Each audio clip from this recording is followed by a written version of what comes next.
2024 লোকসভা ভোটে বঙ্গ বিজেপির প্রস্তাবিত যে প্রার্থী তালিকায় রয়েছেন দিলীপ ঘোষ, ডায়মন্ড হারবারে অভিষেক বন্দ্যোপাধ্যায়ের গড়ে প্রস্তাবিত প্রার্থী দিলীপ ঘোষ।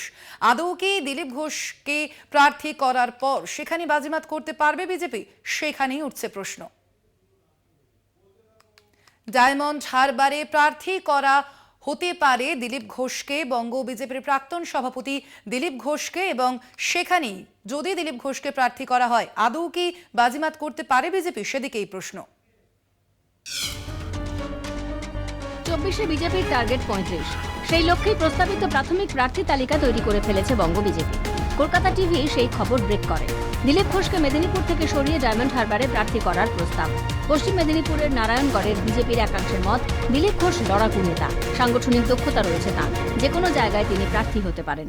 ওনাকে যেখানেই দাঁড় করাক ওনার কোনো আপত্তি হবে না। দল যদি সিদ্ধান্ত নেয় সেইখানে কিছু বলার নেই, কিন্তু আমি মনে করছি দিলীপ দা মেদিনীপুর লোকসভায় দাঁড়ালেই আমাদের পক্ষে ভালো এবং আমাদের পক্ষে সেইটা সুখকর হবে। একজন লড়াকু নেতা, পশ্চিমবঙ্গে 42টা সিটে যেখানে থেকে দিলীপ দা সেখানে কিন্তু লড়াই করতে পারবেন।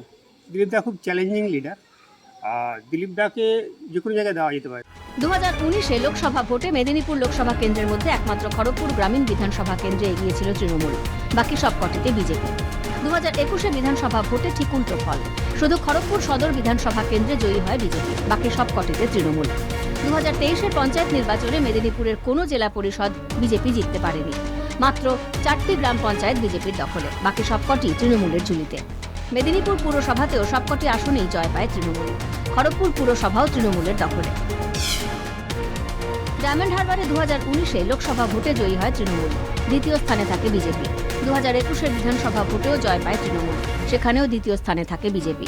পুরো ভোটেও অক্ষত অভিষেক গড়, ডায়মন্ড হারবার পুরসভা দখল তৃণমূলের। আমাদের দল মিডিয়া চালায় না, আমাদের দল, আমাদের সর্বভারতীয় নেতা আছে, রাজ্যের নেতা আছে, তারা চালায়। সুতরাং কেউ বলে দিল, কিছু বেরিয়ে গেল, এটা নয়। সিদ্ধান্ত আমাদের হচ্ছে এবং সেই সিদ্ধান্ত এখনো পর্যন্ত আমাদের প্রার্থী সিলেক্টেড হয়নি। সেটা কেন্দ্রীয় নেতৃত্ব, রাজ্য নেতৃত্বরা মিলে ঠিক করবে।